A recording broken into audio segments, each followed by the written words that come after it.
नहीं कृष्णा, नहीं। मैं किसी के खून से अपने हाथ नहीं रंग सकता।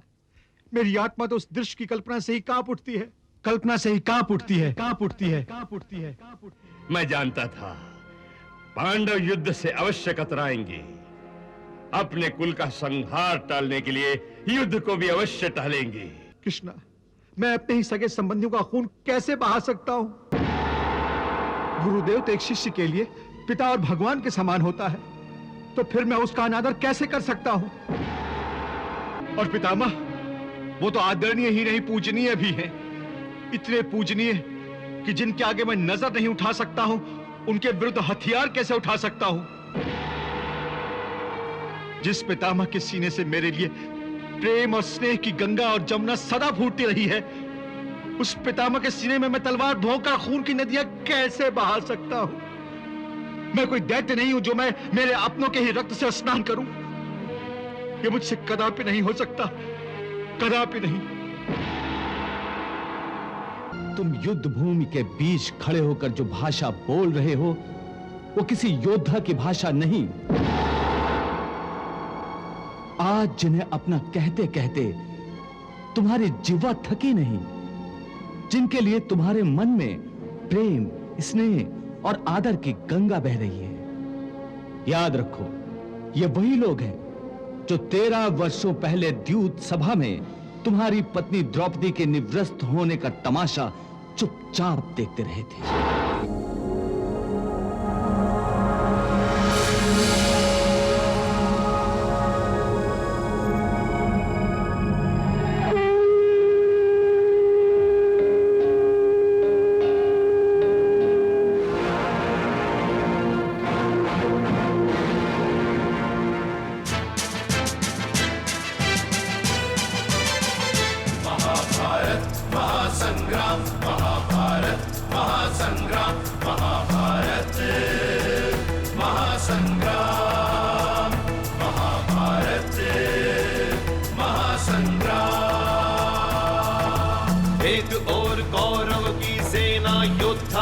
बलवान, एक और 5 पांडव संग थे कृष्ण भगवान। धर्म अधर्म का युद्ध महान, महाभारत संग्राम। महाभारत महासंग्राम, महाभारत महासंग्राम, महाभारत महासंग्राम, महाभारत महासंग्राम।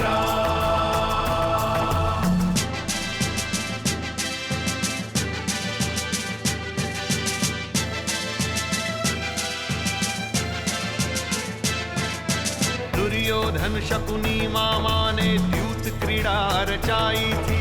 पांडव सारे दाव हारते हार गए, द्रौपदी भी।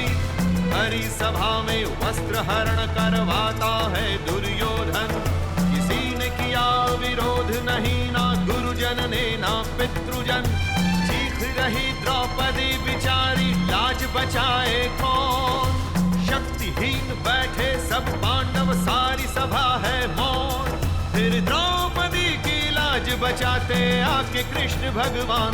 महाभारत महासंग्राम, महाभारत महासंग्राम, महाभारत महासंग्राम, महाभारत महासंग्राम।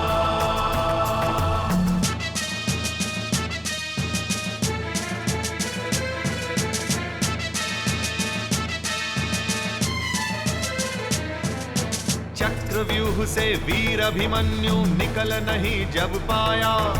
7 दुष्टों ने एक बालक को एक एक करके मारा। कर्ण ने मां को वचन दिया, पुत्र रहेंगे जीवित 5। जीवन देकर वचन निभाया, वचन पे आने दी ना आँच। गांडीवधारी अर्जुन के सारथी कृष्ण भगवान। युद्ध भूमि में सत्य धर्म का देते गीता ज्ञान। तेरा कर्म ही विजय दिलाएगा, तू सोच नहीं परिणाम। महाभारत महासंग्राम, महाभारत महासंग्राम, महाभारत महासंग्राम, महाभारत महासंग्राम।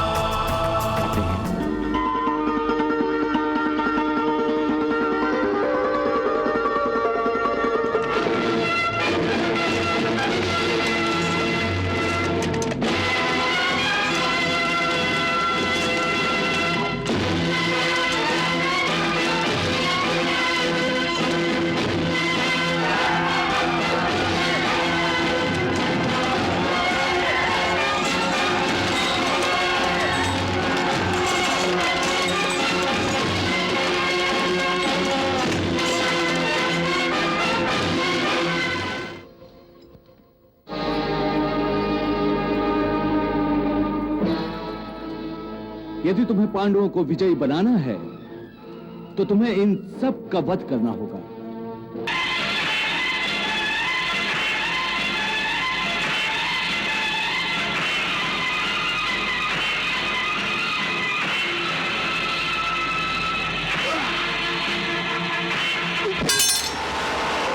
अर्जुन, क्या कर रहे हो?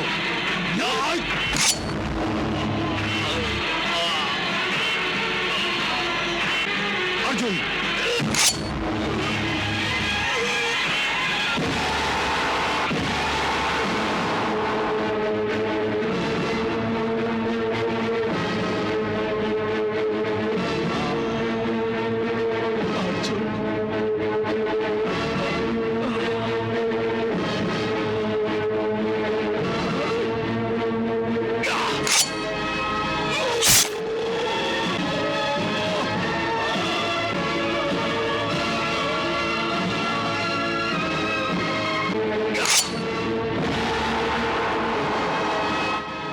नहीं कृष्णा, नहीं। मैं किसी के खून से अपने हाथ नहीं रंग सकता। मेरी आत्मा तो उस दृश्य की कल्पना से ही कांप उठती है, कल्पना से ही कांप उठती है, कांप उठती है, कांप उठती है, कांप उठती है। मैं जानता था पांडव युद्ध से अवश्य कतराएंगे। अपने कुल का संहार टालने के लिए युद्ध को भी अवश्य टालेंगे। मेरा अनुमान सही निकला संजय। अब युद्ध नहीं होगा, अब युद्ध नहीं होगा। कृष्णा, मैं अपने ही सगे संबंधियों का खून कैसे बहा सकता हूं? कैसे बहा सकता हूं? गुरुदेव तो एक शिष्य के लिए पिता और भगवान के समान होता है, तो फिर मैं उसका अनादर कैसे कर सकता हूं? जिस गुरुदेव ने मुझे धनुर्विद्या दी, तीर चलाना सिखाया, उन्हीं की दी हुई धनुर्विद्या का दुरुपयोग करते हुए मैं उसी आदरणीय शरीर पर तीरों की वर्षा करूं? उन्हीं के सीने को छलनी करूं? मैं इतना ओछा और गिरा हुआ मनुष्य नहीं, इतना ओछा और गिरा हुआ मनुष्य नहीं हूं।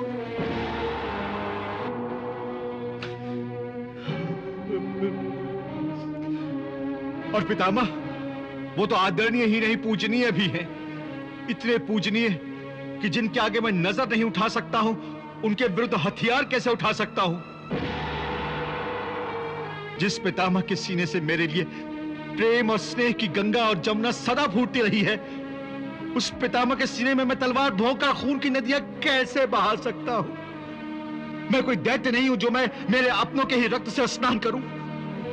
ये मुझसे कदापि नहीं हो सकता, कदापि नहीं। जिन गुरु द्रोण ने दी धनु विद्या, उन पर धनुष उठाऊं कैसे?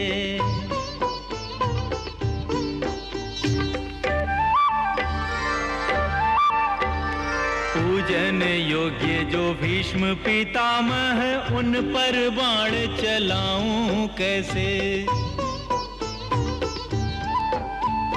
भिक्षु कहाना है स्वीकृत लोक में, भिक्षु कहाना है स्वीकृत लोक में, गुरुजन भक्षी कहाऊं कैसे? भिक्षु कहाना है स्वीकृत लोक में, गुरुजन भक्षी कहाऊं कैसे?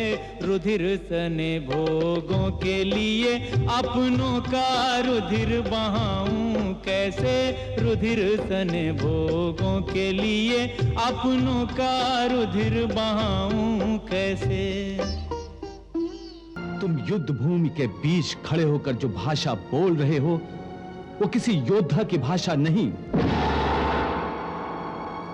आज जिन्हें अपना कहते कहते तुम्हारी जिह्वा थकी नहीं, जिनके लिए तुम्हारे मन में प्रेम, स्नेह और आदर की गंगा बह रही है, याद रखो, ये वही लोग हैं जो 13 वर्षों पहले द्यूत सभा में तुम्हारी पत्नी द्रौपदी के निवृत्त होने का तमाशा चुपचाप देखते रहे थे। मेरी लाज को लूटने वाले इन अधर्मियों के साथ न जाने कौन सा धर्म निभा रहे हैं। क्यों अपना मुंह सील कर बैठ गए हैं ये? परंतु बाकी सभासदों को क्या हो गया है? पितामह आप बोलिए।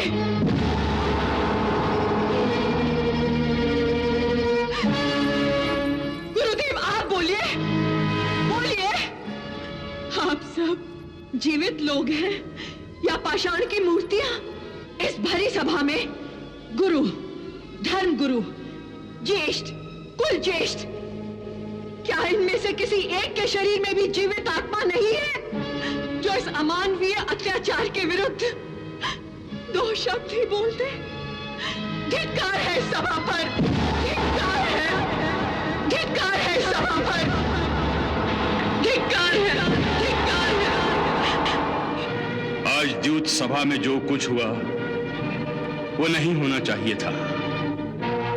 पांडव अपना जो कुछ हार गए हैं, राजपाट, धन दौलत, वो मैं सब उनको वापस करता हूं। महाराज, इस तरह ये द्यूत बच्चों का खेल बनकर रह जाएगा।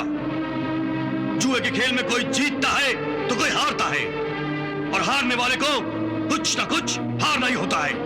आखिर एक फैसला हुआ कि पांडव 12 वर्षों के लिए वनवास और 1 वर्ष के लिए अज्ञातवास में जाएंगे। शर्त यह भी थी कि यदि अज्ञातवास में धर लिए गए तो उन्हें फिर 12 वर्षों के वनवास और 1 वर्ष के अज्ञातवास के लिए जाना होगा। किसी ने जीवा तक भी नहीं हिलाई थी। इनमें से किसी एक ने भी उसकी रक्षा के लिए उस समय हाथ नहीं उठाए थे, और वही हाथ आज तुम्हारी हत्या के लिए उठे हुए हैं। सबके हाथों में तुम्हारे और पांडवों के वध के लिए आज तीर और तलवारें तड़प रही हैं।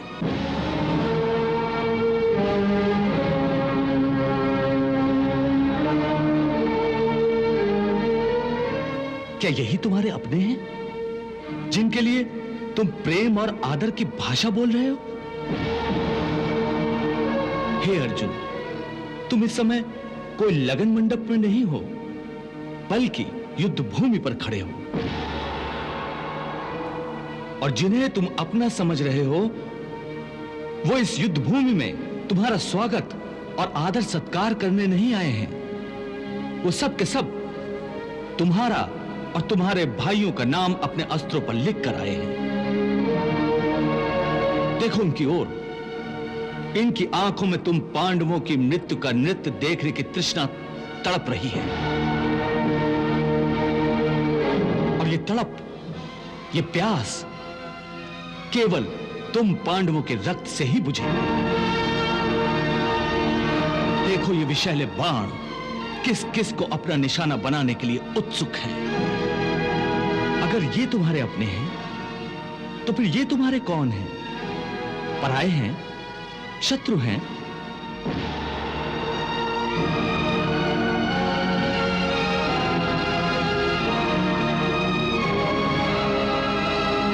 जिन्हें तुम कौरवों के निर्दयी शस्त्रों के हवाले कर देना चाहते हो? अरे ये तुम्हारे अपने हैं, जो तुम्हारे जीवन और मृत्यु में तुम्हारे साथ हैं, जो तुम्हारे कंधे से कंधा मिलाकर तुम्हारे हित के लिए युद्ध करने आए हैं। हे अर्जुन, इस समय ये सब तुम्हारी गांडीव की टड़कार सुनने के लिए उत्सुक है।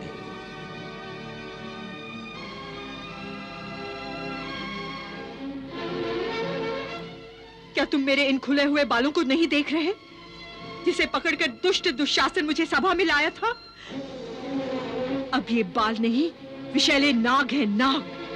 इनकी फुंकार तुम्हें सुनाई नहीं दे रही? ये चीख चीख कर दुशासन का नाम ले रहे हैं। अरे व्याकुल है ये नाग दुशासन की छाती का खून पीने के लिए।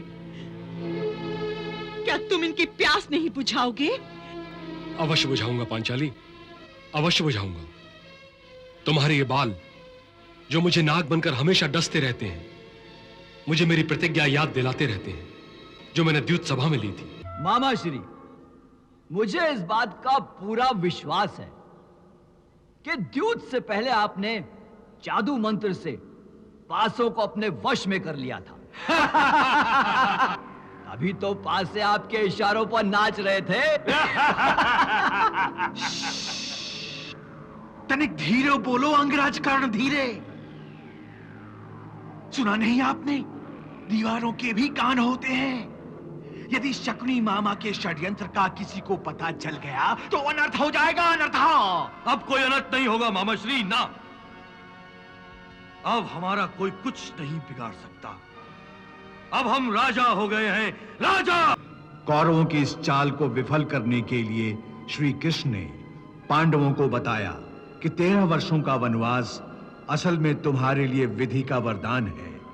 इसलिए विधि के इस वरदान का लाभ उठाकर पांडवों को अपनी शक्ति, अपना बल बढ़ाना चाहिए।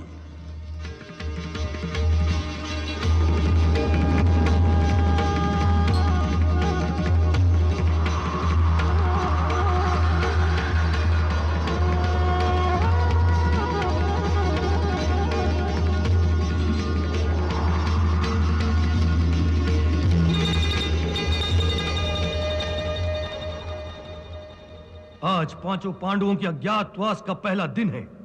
जाओ उन्हें चारों दिशाओं में तलाश करो। हर शहर, हर राज्य, हर गली में उनको ढूंढो। जंगल, बस्ती, पहाड़, पर्वत, हर जगह तलाश करो। आकाश पाताल एक करो।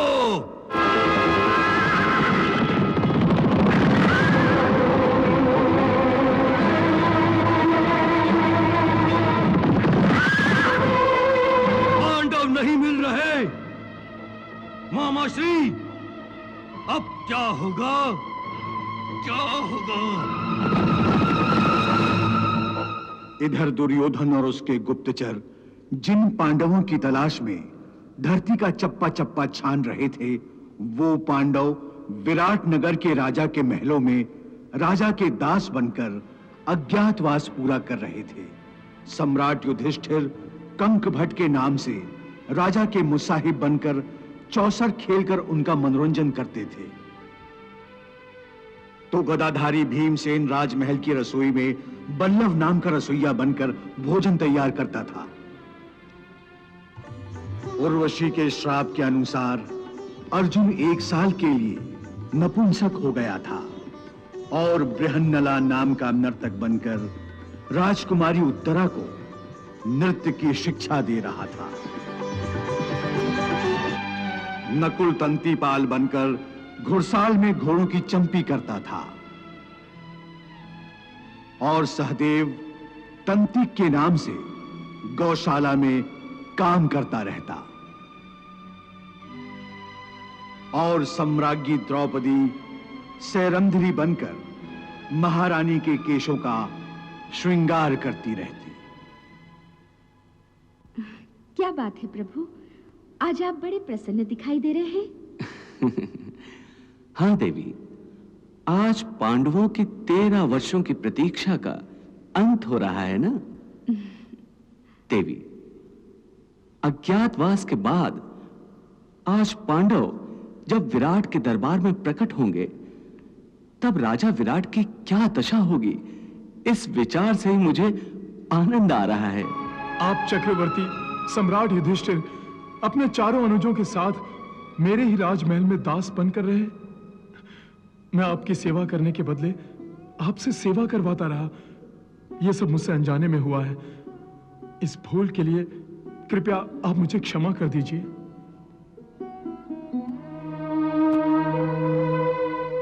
नहीं महाराज, नहीं। ये आप क्या कर रहे हैं? अनजाने में हुई भूल के लिए क्षमा मांग रहे हैं, बल्कि आपको हमें ना पहचानना ही हमारे लिए ही अच्छा था। यदि पहचान जाते तो हमारे लिए छुपना बहुत कठिन हो जाता और हम अज्ञातवास में धर लिए जाते। जुए में सब कुछ हार कर वो निर्धन बन गए थे, परंतु अज्ञातवास के बाद अब हमें उन्हें उनका राजपाट लौटाना होगा। नहीं माता श्री, हस्तिनापुर के फिर से टुकड़े करके मैं पांडवों को इंद्रप्रस्थ नहीं लौटाऊंगा, नहीं लौटाऊंगा। यदि पांडवों ने हमसे उलझने की कोशिश की तो युद्ध अवश्य होगा, अवश्य होगा। यदि दुर्योधन की तलवार युद्ध के लिए उत्सुक है, तो मेरी तलवार भी उससे युद्ध करने के लिए तड़प रही है। कौरवों ने भरी सभा में मेरी पुत्री द्रौपदी के साथ जो अपमान किया है, उसका प्रतिशोध लेने के लिए पांचाल राज्य की हर तलवार 13 वर्षों से सोई नहीं है।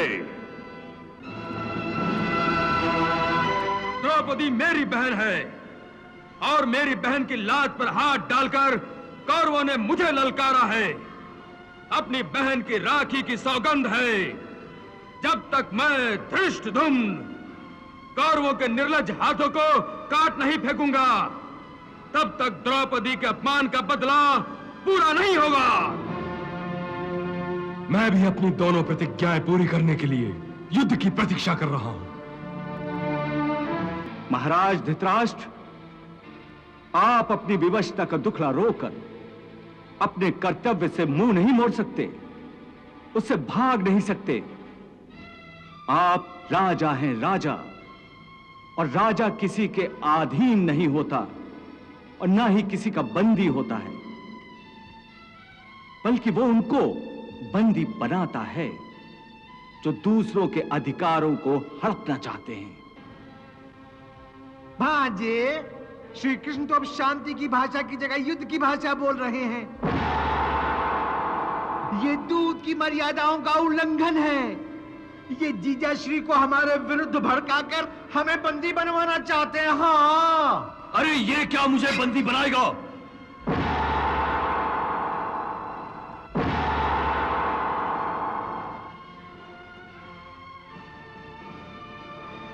मैं ही इसे बंदी बनाऊंगा। कर्ण, बंदी बना लो इस पक्षपाती दूत को।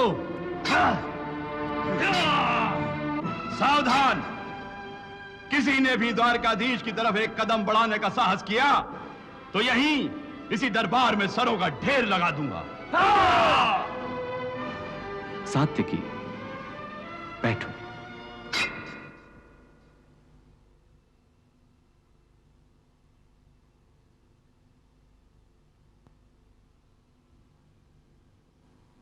आओ आओ दुर्योधन, आओ कर्ण, मुझे बंदी बना लो।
हे संजय, क्या अर्जुन युद्ध करने के लिए तैयार हो गया? नहीं महाराज। मैं जानता था अर्जुन समझदार है, वो कृष्ण के बहकावे में नहीं आ सकता। हे पार्थ, इस युद्ध भूमि की मध्य रेखा पर खड़े होकर तुम्हारी दृष्टि पर मोह का पर्दा पड़ गया है। अर्ध सत्य तो तुम देख रहे हो कि ये तुम्हारे अपने हैं, परंतु ये अर्ध सत्य तुम्हें नहीं दिखाई दे रहा है कि ये कौरवों जो तुम्हारे अपने हैं, वो इस युद्ध भूमि में तुम्हें अपने गले लगाने नहीं आए हैं, बल्कि तुम्हारे खून से होली खेलने आए हैं। देखो इनकी ओर, ये सब जिन्हें तुम अपना कह रहे हो, ये कौरवों एक बात निश्चित रूप से जानते हैं कि यदि उन्हें इस युद्ध में विजय प्राप्त करनी है तो उस महापराक्रमी को अपने रास्ते से हटाना होगा जिसका नाम अर्जुन है। पार्थ, तुम इन्हें अपना समझते हो, इसलिए तुम इन्हें मौत के घाट नहीं उतारना चाहते, परंतु यदि तुम इन्हें मौत के घाट नहीं उतारोगे तो यह अवश्य ही तुम सबको मौत के घाट उतार देंगे। हे मधुसूदन, यदि वो मुझे मारना चाहते हैं तो मार दे, मुझे इसकी कोई चिंता नहीं। परंतु मैं अपनों को ही मारकर पाप कैसे कर सकता हूं? यदि वो लोग लोभ से भ्रष्ट चित्त होकर अपने ही कुल के नाश से होने वाले दोषों और पापों को नहीं देख सकते तो क्या हुआ? परंतु हम तो इस युद्ध के फल स्वरूप होने वाले विनाश और विनाश से उत्पन्न दोषों को देख सकते हैं, उस पर विचार कर सकते हैं। हे केशव, तुम तो जानते हो कि कुल धर्म नाश होने से सनातन कुल धर्म का नाश हो जाता है और धर्म के नाश हो जाने से संपूर्ण कुल में पाप उसी प्रकार फैल जाता है जैसे कोई प्राणघातक रोग मनुष्य के शरीर में फैल जाता है।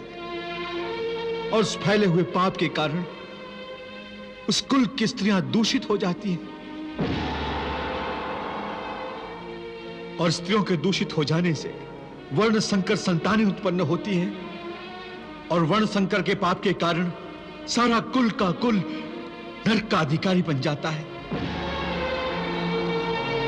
इतना ही नहीं, उनके पितरों को भी अधोगति प्राप्त होती है। कुलक्षये प्रणश्यन्ति कुलक धर्मा सनातना धर्मे नष्टे कुलम कृतस्सनम अधर्मो अभिभवत्युत।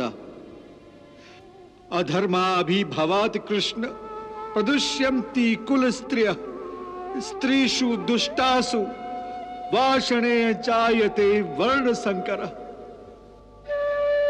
ये सब जानते हुए भी मैं युद्ध करूं, ये कैसे हो सकता है? मैं कुल घाती होने का पाप स्वयं अपने हाथों अपने माथे पर कैसे लिखूं?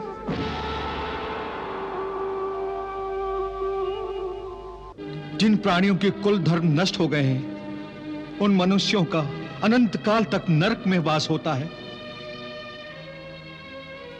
इससे तो अच्छा है कि मैं कमंडल लेकर घर घर भिक्षा मांगता फिरूं। इसलिए मैं युद्ध नहीं करूंगा, मैं युद्ध नहीं करूंगा।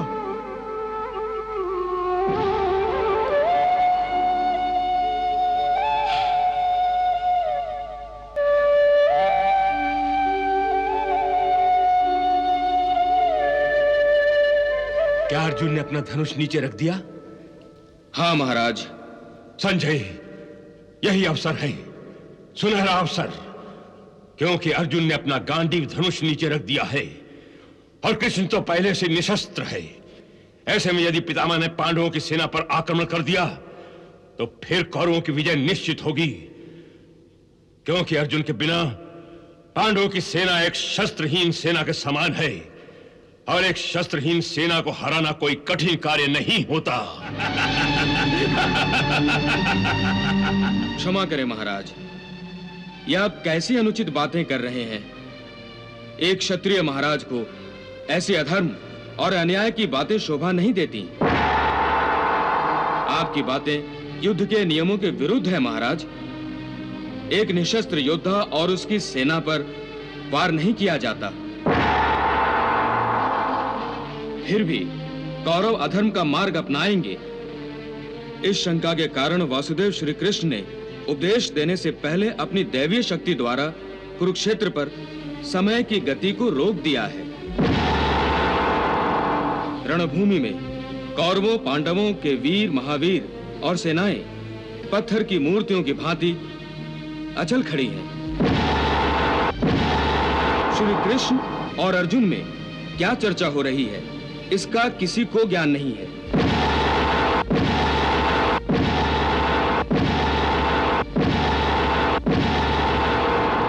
क्योंकि समय भी श्री कृष्ण के श्री मुंह से निकलने वाले हर शब्द को सुनने के लिए कुरुक्षेत्र में जैसे थम गया है। वाह अर्जुन, कितने सुंदर विचार हैं।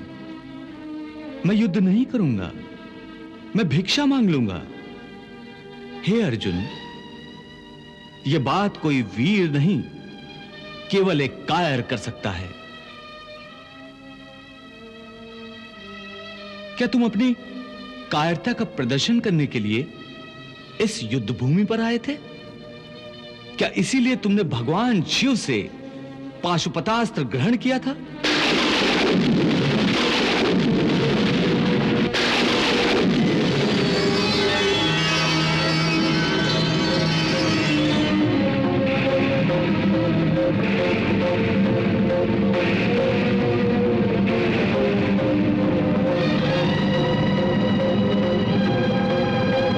क्या वर्षों घोर तपस्या करके अपने पिता श्री देवराज इंद्र से तुमने दिव्यास्त्र इसलिए प्राप्त किए थे?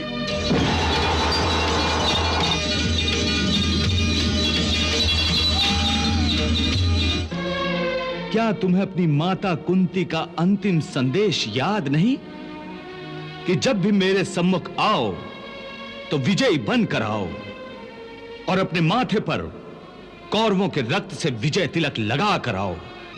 13 वर्षों तक मैं अपने पुत्रों के मुखमंडल का दर्शन नहीं कर सकी, मगर अब जब वो मेरे सामने आए तो अपने शत्रुओं के रक्त से विजय तिलक लगाकर ही मेरे सामने आए, वरना नहीं। हे अर्जुन, याद रखो, अपनी माता के उस वचन को निभाने की जिम्मेदारी तुम पर है। इसलिए अपने हृदय की तुच्छ दुर्बलता को त्याग कर क्षत्रियों की भांति युद्ध करो, क्योंकि क्षत्रियों का धर्म है युद्ध करना। हे मधुसूदन, मैं भी जानता हूं कि मैं क्षत्रिय हूं, युद्ध करना मेरा धर्म है, परंतु इस युद्ध भूमि में युद्धाभिलाषी इस स्वजन समूह को देखकर मेरा शरीर ढीला पड़ रहा है, मेरी आत्मा कांप रही है, मेरा गला सूख रहा है। हे मधुसूदन, परस्पर विरोधी विचारों के आक्रमण से मेरी मति भ्रमित हो गई है। इस दुविधा के कारण मुझे मेरा मार्ग स्पष्ट दिखाई नहीं दे रहा है। हे कृष्ण, तुम मेरे गुरु हो, भगवान हो, मैं तुम्हारी शरण में आया हूं। अब तुम ही मेरा मार्गदर्शन करो, मुझे रास्ता बताओ, क्या उचित है और क्या अनुचित।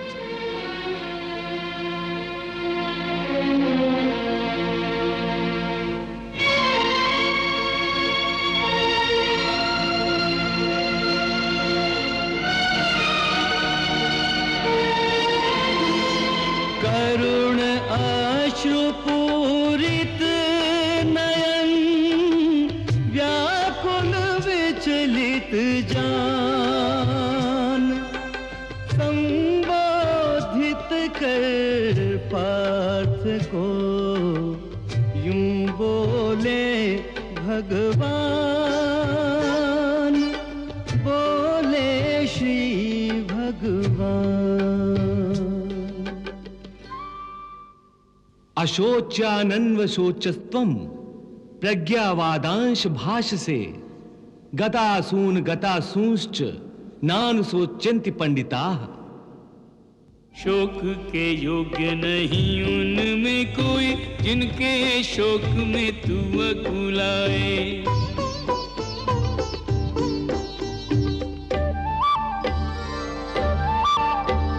पंडितों जैसे बोले वचन और सच्चे ज्ञान से आंख चुराए। देह के दीप में प्राणों की ज्योति, देह के दीप में प्राणों की ज्योति, काल जलाए काल बुझाए।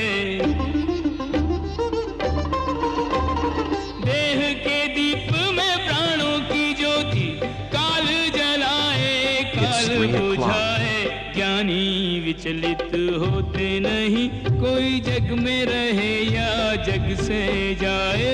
ज्ञानी विचलित होते नहीं, कोई जग में रहे या जग से जाए। जो ही देने को चले प्रभु अर्जुन को ज्ञान, कुरुक्षेत्र पर हो गया केंद्रित सबका ध्यान, केंद्रित सबका ध्यान। ब्रह्मा जागे नारद चौंके, त्रिभुवन में कौतूहल जागा।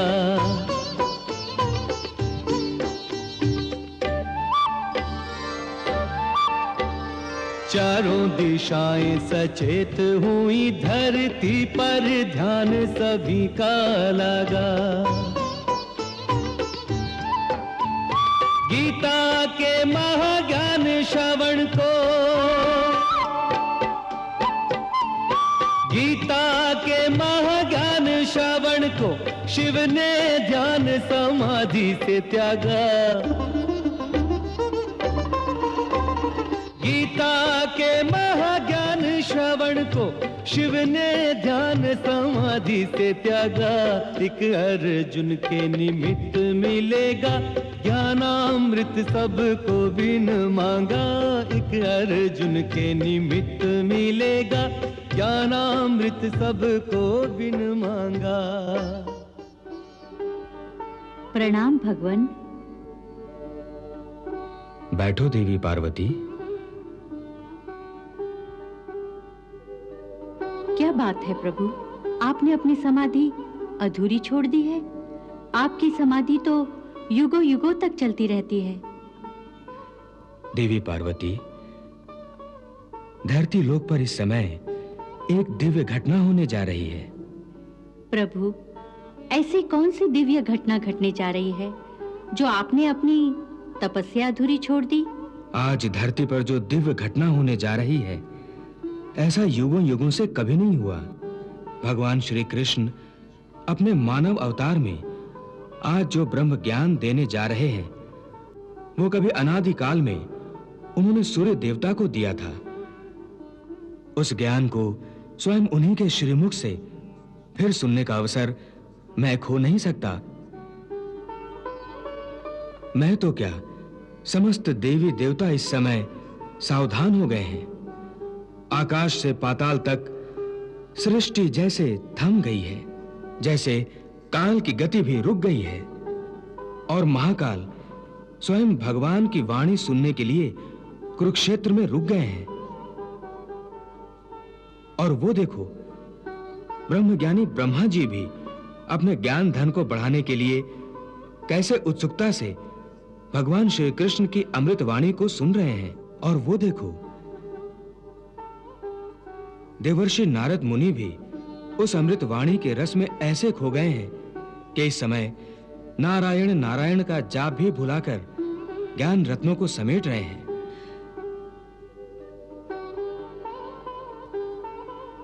उस ज्ञान को स्वयं उन्हीं के श्रीमुख से सुनने का अवसर मैं नहीं खो सकता। तुम भी ध्यान से सुनो देवी, प्रभु अर्जुन को क्या समझा रहे हैं। हे अर्जुन, तुम इस समय ना केवल इस युद्ध भूमि की मध्य रेखा पर खड़े हो, बल्कि तुम्हारी बुद्धि भी जीवन और मृत्यु की मध्य रेखा पर अटकी हुई है। इसलिए तुम अपने कर्तव्य और अपने धर्म से भाग रहे हो। परंतु अपने कर्तव्य से यूं मुंह मोड़ने से या इस युद्ध से विचलित होने से विधि का विधान नहीं बदलेगा, क्योंकि विधाता का निर्णय अटल और अचूक है। तुम क्या समझते हो, तुम्हारे नहीं मारने से ये सब नहीं मरेंगे? नहीं अर्जुन, नहीं। तुम इन्हें नहीं मारोगे तब भी ये मरेंगे, क्योंकि इनके प्रारब्ध ने इनकी मृत्यु का समय, दिन और क्षण तो पहले से ही निश्चित कर दिया है। तुम तो एक कीर्तिमान पुरुष हो। अपनी निर्बलता का यूं प्रदर्शन करके तुम अपनी कीर्ति को नष्ट मत करो। एक वीर पुरुष के लिए उसकी कीर्ति का नष्ट होना उसकी मृत्यु के समान है। इसलिए युद्ध करो पार्थ, युद्ध, और अपनी कीर्ति, अपने कर्तव्य और अपने धर्म की रक्षा करो। अकीर्तिम चापि भूतानि कथयिष्यन्ति ते व्याम संभावितस्य चा कीर्तिर मरणात् अतिरिच्यते। हे पार्थ, मैं तुम्हें इसी अज्ञान के अंधकार से निकालना चाहता हूं। इस अंधेरे में अंधों की भांति हाथ पैर मारने के बदले अपनी दूर दृष्टि को एक दिशा दो और देखो इस सृष्टि की ओर। इस सृष्टि में जो जन्म लेता है वो निश्चित रूप से मृत्यु के अधीन हो जाता है। इसका अर्थ यह है कि इस मृत्युलोक का हर प्राणी, चाहे वो मनुष्य हो, पशु हो, पक्षी हो या फिर पेड़ पौधा हो, हर सांस लेने वाला प्राणी अपने जन्म के साथ अपनी मृत्यु को भी लेकर आता है। हर प्राणी को एक ना एक दिन निश्चित क्षण पर मरना अर्थात अपना शरीर त्यागना ही पड़ता है। इसलिए तुम उनके मरने की चिंता छोड़कर अपना कर्तव्य समझकर युद्ध करो। संजय, ये कृष्ण अपना सारथी धर्म भूल रहा है। युद्ध के समय सारथी को केवल अपने स्वामी के आदेश का पालन करके रथ का संचालन करना चाहिए और संकट के समय यदि आवश्यक हो तो अपने स्वामी के प्राणों की रक्षा करने के लिए उसे सुरक्षित स्थान पर ले जाना चाहिए। परंतु कृष्ण जो कर रहा है वो सारथी धर्म के विरुद्ध है।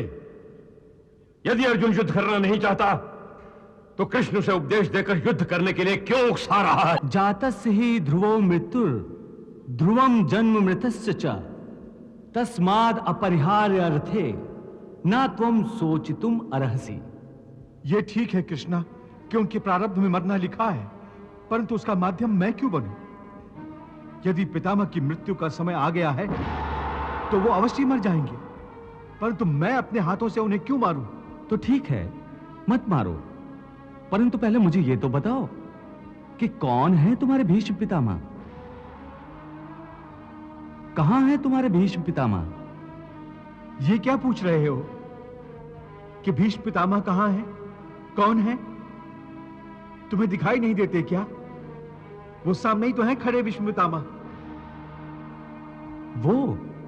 वो जो रथ के ऊपर खड़ा है? हाँ, वही तो। पर वो जो रथ के ऊपर खड़ा दिखाई दे रहा है पार्थ, वो तो केवल भीष्म पितामह का शरीर है। मैं पूछता हूं असली भीष्म पितामह कौन है, कहां है? हे कृष्णा, तुम्हारी बात मेरी समझ में नहीं आ रही है। वो जो दिख रहा है वो भीष्म पितामह नहीं है, केवल शरीर है। इसका अर्थ है कि भीष्म पितामह कोई और है। अवश्य, यही तुम्हें समझा रहा हूं मैं। देखो ध्यान से, देखो उस शरीर में जो प्रकाश है जिसे आत्मा कहते हैं,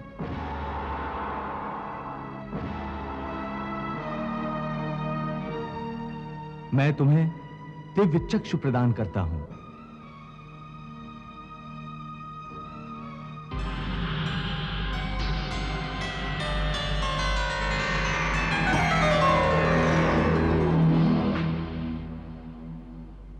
इन दिव्य चक्षुओं से देखो उस आत्मा को।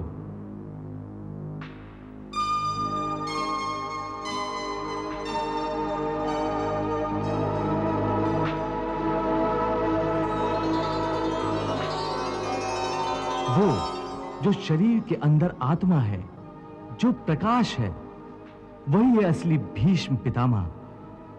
दिखाई दे रही है उनकी आत्मा?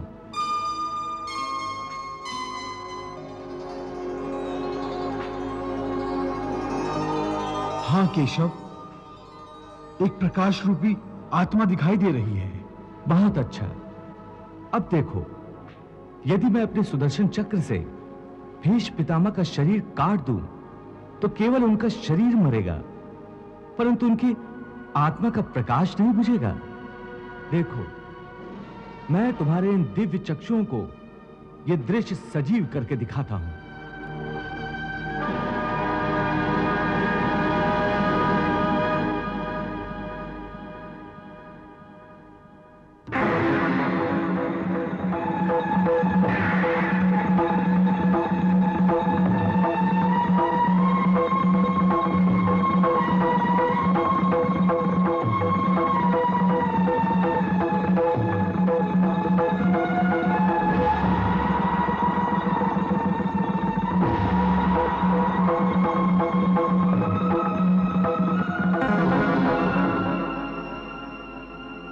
देख लिया अर्जुन, मेरे सुदर्शन से केवल उस शरीर का नाश हुआ है, उसकी आत्मा का दिया अब भी उसी प्रकार चल रहा है। हे कौन्ते, इस परम सत्य को अच्छी तरह समझ लो कि विश्व में केवल शरीर नाशवान है, किंतु आत्मा अविनाशी है। शरीर के मरने पर आत्मा नहीं मरती। आत्मा न कभी जन्म लेती है और न कभी मरती है। वो अजन्मा, नित्य, सनातन और पुरातन है, जो शरीर को मारने पर भी नहीं मारी जाती। न हन्यते हन्यमाने शरीरे, न हन्यते हन्यमाने शरीरे। कृष्ण का तत्व ज्ञान सुनने को बड़ा अच्छा लगता है।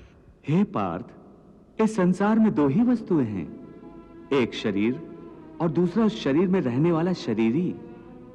जो शरीर में रहने वाला आत्मा रूप शरीरी है वो कभी मरता नहीं, और जो शरीर है वो सदा रहता नहीं। आत्मा एक शरीर छोड़ता है और दूसरा शरीर धारण कर लेता है, बिल्कुल वैसे ही जैसे मनुष्य पुराने कपड़े उतार कर नए कपड़े धारण कर लेता है। वासांस जीर्णानि यथा विहाय नवानि गृह्णाति नरोपराणि तथा शरीराणि विहाय जीर्णान्य अन्यानि संन्याति नवानि देहि। हे महाभाग, ये देह का त्याग पुराने वस्त्र उतारने जैसा। जीवात्मा का नूतन जन्म नए परिधान के धारने जैसा।